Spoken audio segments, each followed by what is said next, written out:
Saiu o oitavo e último episódio da segunda temporada de Anéis de Poder, revelando a vitória de Sauron, a destruição de Eregion, uma morte extremamente importante que estava sendo esperada. E agora, o que os elfos restantes ali vão fazer a partir disso? Eles vão atacar ou vão se defender? E a grande revelação sobre o estranho, sobre o seu verdadeiro nome, que boa parte sabia, mas muita gente questionou até eu falar sobre isso aqui no canal, e muito mais um episódio no tamanho de um filme aí com muita coisa pra explicar. Se você quiser entender, saber tudo, cola aqui nesse vídeo e vambora. Fala, povo bonito que assiste esse canal lindo chamado A Gente Faz Agora, tudo bom com você que tá assistindo? Eu tô bem demais, eu sou o João Victor, pra você que não conhece, e hoje estamos de volta aqui pra última grande análise sobre Anéis de Poder, o episódio 8, o final da primeira temporada acaba de sair, trazendo a destruição, trazendo Sauron conseguindo o que ele queria, ou pelo menos parte do que ele queria, e muito mais. Vamos explicar tudo isso aqui, mas antes de começar, não esqueça de se inscrever no canal pra você não perder o vídeo de detalhes que a gente ainda vai trazer, que você pode ter perdido desse episódio, e deixa esse like que ajuda muito na divulgação.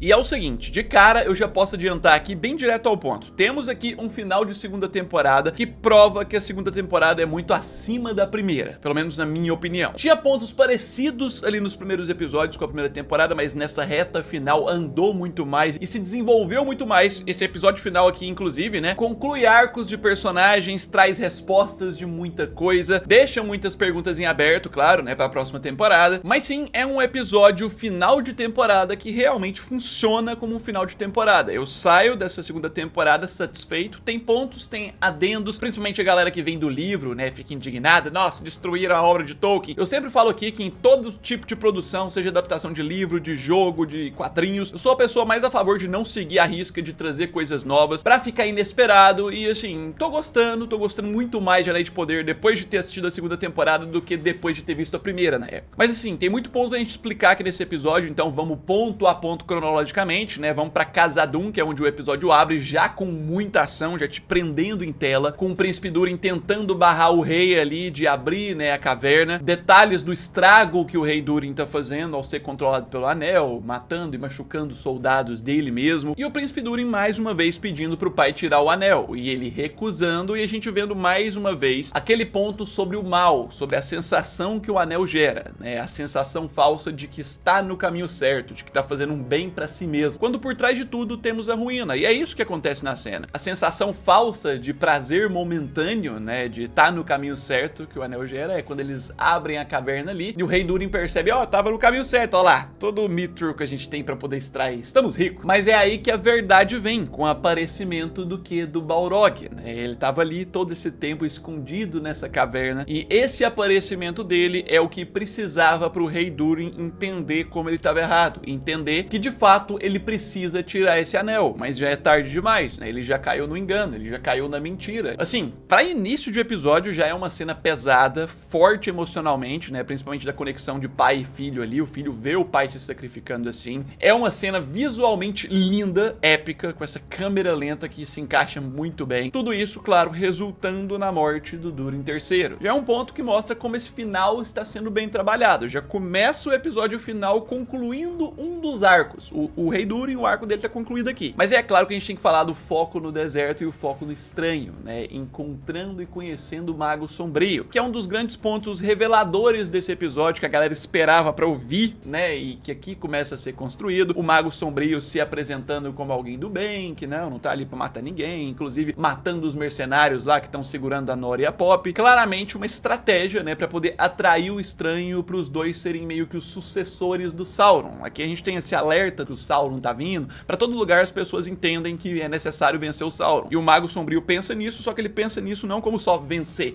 mas assumir o lugar dele. Ele quer ter todo aquele poder. A cobiça tá no Mago Sombrio. E é isso que o estranho não aceita. Fazendo o quê? O Mago Sombrio mostrar quem ele verdadeiramente é, que ele tava só mentindo ali, né? Mostrando sua maldade, mostrando que ele volta depois pra poder procurar ele, destruindo a casa ali dos Grados, que é um ponto que lá no final do episódio vai forçar eles começarem a migrar, tendo a Nori como a pessoa pra poder ajudar eles. E assim, lá em Senhor dos Anéis, a gente já vê os Grados vivendo em outro local. Pois é, aqui a gente já tem uma introdução pra isso. E assim, de volta a Númenor, a gente já tem o Pharazôn meio que sendo movido de leve, né? Tá sendo levemente manipulado já pelo Sauron. E por que que eu falo isso? Porque aqui ele tem uma desculpa do porquê que 2 episódios anteriores a Miriel foi poupada pela criatura marinha. Na verdade, não são os deuses que pouparam ela. Ela conseguiu enganar a criatura porque ela está dominada pelo Sauron, né? Ele usando uma mentira disso. Sendo que na verdade é ele que tá sendo influenciado pelo mal, né? A gente vê que a Earen, né, a filha do Elend, uma das personagens que dá mais raiva nessa temporada, ela ainda tenta proteger o pai, é aquela pessoa que não sabe o que quer, né? Ela quer ajudar o Pharazôn, ela quer seguir o caminho dele, acha que é certo, mas ao mesmo tempo não quer que o pai se ferre. E já dá até pra prever um pouquinho do arco dela na terceira temporada com base no que acontece do resto do episódio, né? A gente vê que o irmão dela, o Isildur, tá voltando. O pai não vai estar mais lá, né? Ele escapa. Mas ela vai encontrar o Isildur, vai perceber que na verdade ele não morreu, vai perceber que ela seguiu o caminho errado de tentar servir o Pharazôn ali, mas vai ser tarde demais. Então ela vai precisar arrumar um jeito de fugir dali, ou simplesmente vai acabar morrendo ali de uma certa forma, né? Que é prevista pro futuro. Mas é claro, temos um episódio de grandes focos, né? Traz de volta o foco pra gente do episódio 7, que é Eregion sendo atacada. Aqui uma visão dela bem mais destruída, agora com os orcs, né? Todos lá dentro já arregaçando com a cidade, matando pessoas. Tendo Galadriel como a heroína pra salvar um grupo de mulheres ali com as crianças. Então ela tendo seu destaque e escapando dali, né? Levando os 9 anéis que o Celebrimbor tinha dado pra ela no episódio 7. Assim, é um episódio multifocal, é um final de temporada que o episódio 7 quase soou como um final de temporada, mas teve muito mais foco em Eregion. Aqui traz o foco em Eregion, mas fecha todos os outros arcos. Tem espaço pra tudo nesse episódio. E assim, né, o ponto principal do negócio é focado, o Sauron ali, a continuação da trama dele com o Celebrimbor, que o episódio traz um resultado rápido, com cenas sofríveis, pesadas de assistir, mas ao mesmo tempo satisfatórias. E eu vou explicar o porquê. João Vitor, você tá falando que o cara morrer torturado pro Sauron é satisfatório? Não, não é satisfatório, essa é a parte pesada. Tipo, ele, né, recebendo as flechas do Sauron, o Sauron atirando nele, e o Sauron ainda tentando entrar na cabeça dele, falando, não, isso é culpa sua, isso que tá acontecendo com você porque você fez isso. Mas o satisfatório disso tudo é ver o Sauron com essa carinha de cachorrinho pedinte, né, achando que o cara vai morrer ali, cedendo a ele, servindo a ele, tentando ajudar ele, ou qualquer outra coisa, e o Celebrimbor mesmo no seu leito de morte, sofrendo muito, se encorajando e enfrentando ele, frustrando ele, né, deixando ele com raiva. Eu acho que os pontos mais satisfatórios pra mim dessa temporada são os poucos momentos que a gente vê o Sauron frustrado por alguma coisa, que basicamente só vieram no episódio 7 e nesse. No episódio 7, quando ele descobre que o Celebrimbor entregou os anéis pra Galadriel, e nesse episódio começa aqui quando ele percebe que o Celebrimbor não vai se render, ele vai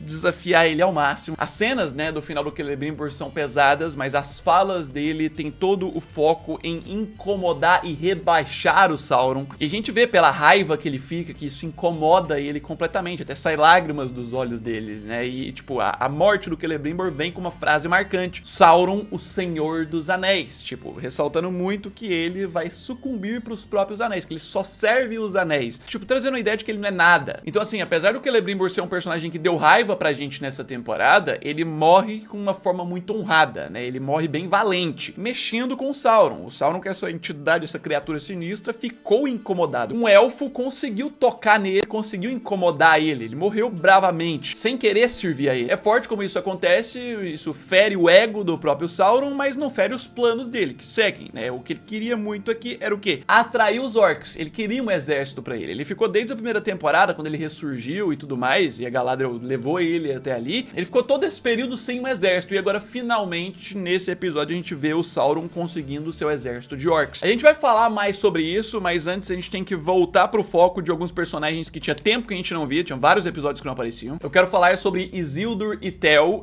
que ficaram mais escondidos no resto da segunda metade da temporada, mais na primeira metade que eles aparecem, mas assim, aqui a gente vê que o Tel ainda tá tendo que lidar com a questão da morte dele, o peso, né, de meio que ter sido culpa dele a morte da mãe, e tentando aprender a lidar com isso, expondo essa situação pro Isildur, que é meio que parecida a situação dele. Aqui a gente vê mais a conexão dos dois, é uma conexão legal, é interessante. Aqui a gente vê que o Isildur se rende à namoradinha dele lá, né, que agora ele tem a pessoa que ama mesmo, mas ele vai ser separado de tudo isso. Por quê? Porque o Rei Joffrey dessa série, né, porque o Kemen, o filho do Pharazôn, é o Rei Joffrey. Se você viu Game of Thrones, ele é muito parecido com o que é o Joffrey. Chega lá com as tropas de Númenor, descobre que o Isildur tá vivo, toma a vila pra ele, as pessoas vão ter que trabalhar pra ele, e inclusive joga o Isildur contra a parede, né, vai levar ele lá embora, só ele pode ir, se separando de todos. Esse arco de Númenor é o menos interessante da série, eu acho que a parte interessante mesmo é a questão da Miriel lá, e a criatura não matando ela, é aquilo. De resto, é igual muita gente falou, lembra a novela da Record. Mas de qualquer forma, vamos à parte mais interessante, né, que é Galadriel se entregando a Adar e a fluidez da situação acontecendo muito rápido. Aqui é uma coisa que eu acho que acontece muito rápido, né? A morte do Adar. Tipo, a gente vê que ela se entrega a ele sem saber que ele tá com o seu anel, e a gente vê o que o anel dela faz com ele. Faz ele voltar à sua forma como elfo, né? Porque ele era um elfo. E eu achei muito interessante as cenas e os focos, os closes que vão dando no rosto dele depois que ele tira o anel. A cada close, a cada foco, ele vai voltando ao normal aos poucos. Essa mancha preta diferente vai voltando mais no rosto dele. Mas aí, como eu disse, a questão do Adar acontece até que de uma forma rápida, né? Ele morre aqui como nada, né? Simplesmente. Ele vai conferir o orc que voltou lá, que na verdade é uma estratégia do Sauron pros orcs que agora estão servindo ele matarem o próprio Adar. E assim, alguns podem questionar, nossa, o Adar morreu rápido demais e tal. Mas eu digo, apesar daqui ter sido rápido demais nesse episódio, ele teve o espaço de desenvolvimento, ele teve espaço pra ser vilão nessa série desde a primeira temporada, ele teve espaço pra muita coisa, e a forma que a morte dele acontece é pra mostrar mais que o verdadeiro vilão, o verdadeiro poderoso é o Sauron. Se o Adar em algum momento pensou que poderia vencer o Sauron de novo, porque ele matou a forma antiga do Sauron e achava que ia poder fazer isso, se em algum momento ele pensou isso, ele era muito ingênuo, porque o Sauron é muito mais poderoso, e é aquilo que eu falei nas outras análises dos episódios. A gente tem as cenas no final do episódio 6 da Galadriel falando pro Adar, não vai atacar Eregion, é isso que o Sauron quer, você vai fazer o que ele quer. E eu falava, o Sauron faz com que as pessoas façam coisas achando que estão fazendo bem pra si mesmas, quando na verdade estão ajudando o próprio Sauron. É isso que o Sauron fez com o Adar. O Adar foi atacar Eregion achando que ia fazer o bem pra ele mesmo, achando que ia fazer os elfos se dobrarem, achando que ia conseguir vencer o Sauron, quando na verdade o fato do Adar ter decidido atacar Eregion foi a ruína pra ele próprio. É bem no mesmo caminho do Durin, só que o Durin tinha um anel, né, e só percebeu tarde demais. E assim, aqui está consagrado que Sauron tem o seu exército. Ele passou a série inteira sem exército, sozinho, com todo o seu poder, enganando as pessoas, e agora ele finalmente consegue conquistar o seu exército. Por meio do seu engano, ele conseguiu com que trouxessem o seu exército pra ele. E aí a gente tem a luta, né, a luta da Galadriel contra o Sauron, uma luta que estava prevista desde o primeiro trailer dessa temporada, uma luta que mostra Galadriel como valente, lembrando que o princípio inicial da Galadriel nessa série era encontrar o Sauron, achando que o Sauron ainda existia e ninguém acreditava nela, porque ela queria vingança pelo irmão. A gente tem o Sauron aproveitando pra brincar com ela, né, então assumindo formas diferentes, de Halbrand, assumindo forma dela mesma, assumindo forma do Celebrimbor, tudo pra poder mexer com a mente dela e conseguindo. Em resumo, o Sauron tenta a mesma abordagem que ele tentou com o Celebrimbor, né, ele consegue cravar a coroa ali nela, fere ela, num nível praticamente mortal, consegue uma marca de Sauron nela, porque uma ferida dessa coroa do Sauron não é só uma ferida de um metal, é com poder maligno sombrio, assim, entrando, né? E enquanto a pessoa tá sofrendo, ele faz a mesma coisa, tenta fazer voltar ao lado dele, tenta fazer a pessoa se render a ele. Ele até consegue tomar os 9 anéis dos homens, mas quando a Galadriel vai entregar o anel élfico dela, né, que ele acha que vai entregar, a gente tem o Sauron sendo frustrado mais uma vez, que assim, apesar das coisas ruins que acontecem com os personagens que a gente gosta, é muito bom ver ele sendo frustrado, é satisfatório, como eu disse lá no Celebrimbor. A gente tem a Galadriel fingindo que vai entregar o anel e se jogando do penhasco, deixando o Sauron frustrado. Assim, ela se jogou do penhasco pra morte, e é interessante que quando o Gil-galad, o Elrond e o Arondir encontram ela, né, ela tá com um ferimento que é como se fosse o próprio olho de Sauron mesmo, você vê a marca mesmo que tá nela, que faz o Elrond, que é o cara que lutou tanto pra não usar os anéis na temporada, lutou tanto contra esses anéis élficos, acabar tendo que ceder a isso, tendo que ceder ao uso do anel pra poder salvar a Galadriel. Então a Galadriel sofreu um ferimento maligno ali, e a única forma de salvar ela foi usando um anel que vem, inclusive, né, desse poder maligno, mas que pelo menos pode ajudar eles em partes. Interessante toda essa jornada, interessante esse caminho que não é pra final feliz, porque até nem tem como ser final feliz, que nos leva pra aquelas cenas que mostra todos os focos e como é que vão ser os seus desfechos. O final da Nori e dos Grados, com a vila ali toda destruída, e eles tendo que dar um novo passo agora. Durin e todo mundo ali de Khazad-dûm em luto, né, pela morte do seu rei. Mas o interessante é que sem o aparecimento do Balrog, o Balrog só matou o rei e ficou quietinho na caverna, então não é ainda a destruição de Khazad-dûm, isso é um ponto. Nisso a gente tem a destruição completa de Eregion, aquela cidade tão bonita na beira da água, e simplesmente os elfos tendo que deixar ali, dando a ideia de que eles podem ir pra Lindon e tal, mas mais na frente no episódio a gente consegue entender que eles foram pra um campo ali, um certo local ali perto. Nisso temos Isildur sendo levado pra Númenor, né, a ideia de que ele vai encontrar a sua irmã e o seu pai, enquanto o Tel fica ali e os outros sendo escravizados pelos soldados, mas aí tem um ponto. Isildur não vai reencontrar seu pai ainda, porque Miriel foi capturada, Miriel tá presa e ela ordenou com que Elendil fugisse. A gente tem o Elendil deixando Númenor, que é parte da visão que a Miriel teve no início da temporada, ela simplesmente acontecendo igualzinho, o que indica que assim, assim, a visão que ela teve de que Númenor vai ser destruída também deve acontecer, né, pela água e tudo mais. Por fim, Sauron praticamente conseguiu tudo o que ele queria, né? Ele tem os 9 anéis na mão, mas ele nessa cena é muito simbólico, segurando o martelo do Celebrimbor, trazendo a ideia de que ele vai trabalhar. Ele tem um sonho de forjar algo pra ele, que aqui já pode nos dar brechas, né, de referências pro Um Anel, né, também a cobiça dele pelos anéis élficos. Mas aí vamos falar dos arcos mais importantes que eles deixam separados após esse resumo, né, que é a questão, por exemplo, do estranho, que aí vem o negócio que muita gente imaginava, mas tinha gente que ainda não acreditava, o que era incrível. A gente vê, né, da onde vem o nome do estranho, o real nome, que até serve pra contextualizar o futuro, né, lá em Senhor dos Anéis. Basicamente, os Grados despedindo dele, agradecendo ele pela ajuda e despedindo dele como obrigado, Grandelf,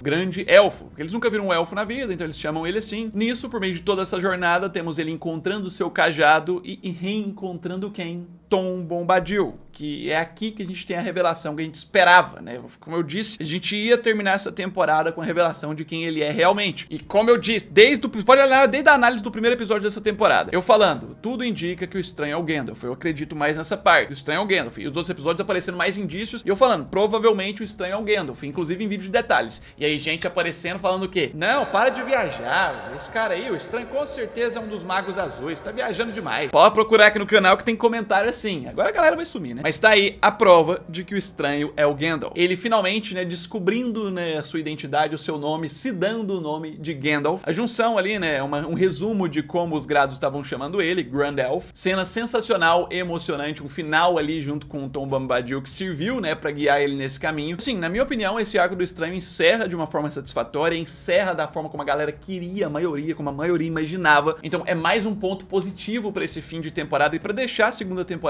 bem marcante. Fora que a gente tem, né, esse encerramento de arco já no início do episódio do Rei Durin, o que direciona Khazad-dûm pra um novo ponto, né? Agora o Durin IV tendo que enfrentar um problema, porque parece que o seu irmão quer reivindicar a sucessão, pra que ele não seja rei, mas o irmão dele, então é um novo problema que vai vir pra terceira temporada. E assim, o episódio todo construiu pra gente a ideia de que acabou, deu tudo errado pros elfos, Sauron conseguiu não tudo o que queria, mas quase tudo o que queria, tá no caminho dele, tá conseguindo evoluir pra conquistar a Terra-média, mas nisso temos o finalzinho do episódio aqui, as últimas cenas, trazendo a mensagem de que, apesar do mal ter vencido essas batalhas, a gente ainda prevalece, a gente não se rende a ele. Essa é a mensagem que essas cenas dos elfos trazem, né? A Galadriel acordando ali, se recuperando, recebendo o anel de volta, né? Ali junto com Elrond, Gil-galad e Arondir. A gente tem um impasse, né? Do que eles vão fazer, se eles vão esperar o Sauron atacar novamente e fortalecer as defesas, o que pode não ser muito bom, pode destruir outro local, por exemplo, Lindon, ou se eles vão atacar antes do Sauron atacar, o que também não é bom porque tem muita gente ferida, machucada e até não tem preparo psicológico nenhum pra isso. Mas claro, apesar de nada tá favorável pra eles, apesar de tudo tá caminhando pra dar errado, a gente tem a cena marcante e a frase vinda da boca da Galadriel: apesar de tudo, o sol ainda brilha, que é a mensagem que eles querem passar nesse final. Isso é algo muito marcante pra mostrar que o Sauron venceu muito aqui, destruiu muito eles, tá tudo desfavorável, mas eles ainda vão permanecer lutando contra o mal. Eles não vão se render a ele. Foi nesse princípio que o Celebrimbor morreu, foi isso que a Galadriel fez ao enfrentar ele, e a gente tem essa cena forte do Gil-galad levantando a espada e os outros poucos elfos apoiando, com essa ideia de que eles vão lutar. Pois é, um final de temporada muito interessante pra mim, eu achei satisfatório, algumas coisas da história podem andar até que rápido, mas assim, creio que essa segunda temporada de Anéis de Poder traz uma sensação muito melhor pro público do que a primeira trouxe, motiva muito mais a galera querer continuar e assistir a terceira. Na minha opinião, a galera que mais vai criticar isso aqui, ou não vai gostar tanto, é mais a galera que quer aquela fidelidade aos livros, que é mais contra algumas mudanças e outras coisas, que tem problema sim, não tô falando que é perfeito não, mas eu creio que essa segunda temporada vem numa escalada. O início parece muito ainda com a primeira temporada, vai evoluindo até chegar um final que tudo muda, evolui. Um final de conclusão de arcos, de conclusão de personagens, de virada de personagens, obviamente de perguntas que ainda ficam em aberto, mas um final bem feito. Essa é a minha opinião. Coloque nos comentários o que você achou, se a sua opinião foi diferente, sem problemas. Não esqueça de se inscrever no canal para você não perder o vídeo de detalhes que já eu vou trazer. Deixa esse like, ajuda muito na divulgação e já eu tô de volta no mais. É isso aí, um abraço,